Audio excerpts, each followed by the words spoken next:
Today is Sunday, Parashat Shemot. Actually, we're beginning a new book in the Torah, the book of Shemot. And today signals the beginning of a period in the Jewish calendar known as the period of Shovevim.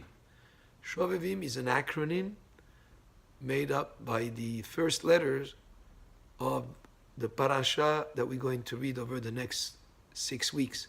So this week will be Shemot, then Va'era, then Bo, Beshalach, Yitro, and Mishpatim. So this period of 6 weeks, and when there are 2 months of Adar, like is the case this year, we add also Teruma Tetzaveh, bringing this period to 8 weeks instead of 6 weeks.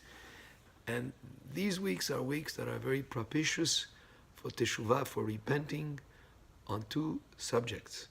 Subject of Shmirat HaLashon, being careful with what we say, and repenting from any time we may have misspoken, maybe in anger or in emotional state, we said things that we shouldn't have said.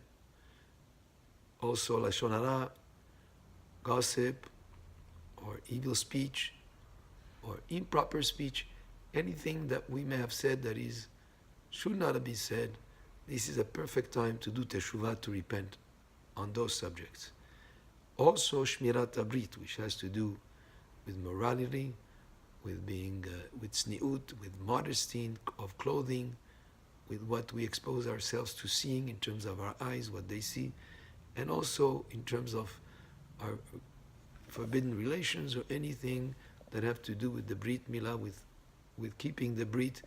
That is also a subject that during this period of the year is a very propitious time for doing teshuvah on these subjects.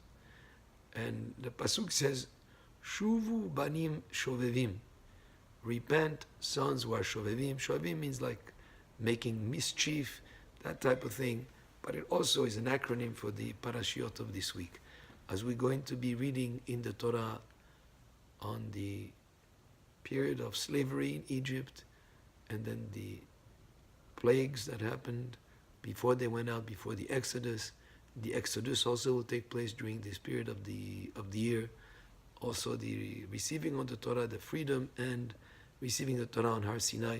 So it's a period of the year with a lot of potential, an incredible amount of potential to free ourselves from any negativity in those subjects of speech and morality. And that's why there are certain customs associated with this period.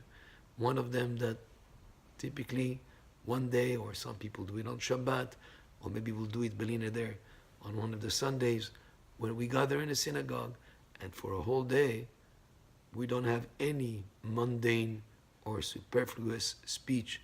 Our power of speech is dedicated fully to learning Torah, to prayer, to saying psalms, to chanting Tehillim, and only Kodesh, only used for a holy purpose.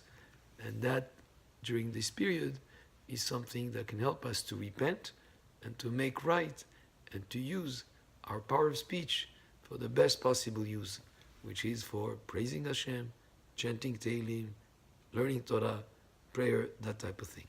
So this is a very, very special period of the year. So I could say take advantage of it. This is a time we have extra assistance from Shamayim to improve ourselves in both of these areas, Shmirat HaLashon and Shmirat HaBrit.